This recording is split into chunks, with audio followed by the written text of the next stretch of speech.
It was clear to see. The lady filled 4 glasses with the red. Then she lifted one of them and took a sip from it. She bent down to take a better look at herself in the dressing table mirror. It seemed as if she was using a finger to wipe off her wine mustache.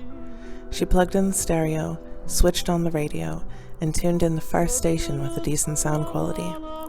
She was all ears for a song she'd never heard before. You could tell she didn't know it. She didn't know the lyrics. She'd had no time to learn them by heart. She helped herself to another drop from a different glass. Despite the tune not being over, by now she'd already moved on to the next one. It was one she knew inside out, even though she much preferred the words, as the music couldn't keep up with her high spirits. She turned up the volume and her tipsy voice too, oblivious to being off-key. While prancing around the room, she took a gulp from each of the 4 glasses, leaving lipstick marks on the rims, like relics of her mouth. She gradually became more distinct than the singer on the radio, whose timbre, in the absence of an aerial, had grown unnaturally raspy.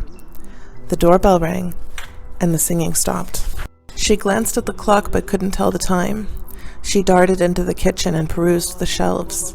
The visitors fidgeted a bit longer with the chime, and before she could shut the fridge with her right buttock, they were already banging on the reinforced door, making a resonating rattle. After ruffling the tablecloth to one side, she pulled the corkscrew out of the cutlery drawer and proceeded to unsheath it and push it into position. She ran to the bedroom, where a sea breeze was blowing before the windows of the first-floor apartment, and she laid the cold bottle on the nightstand. She slowly made her way to the sunless hall. Then, before dislodging the chain latch, she resumed her bubbly sing-along. The tune and lyrics had won her over, as if the raucous-voiced radio had meant to keep it going so she would feel protected, safely enveloped in a familiar theme. It was a completely different story now. She was no longer crying out to anyone who might be walking past her palazzo.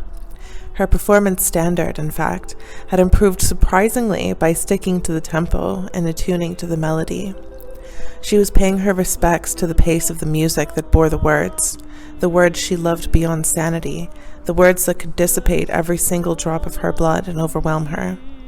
In stepped 3 men,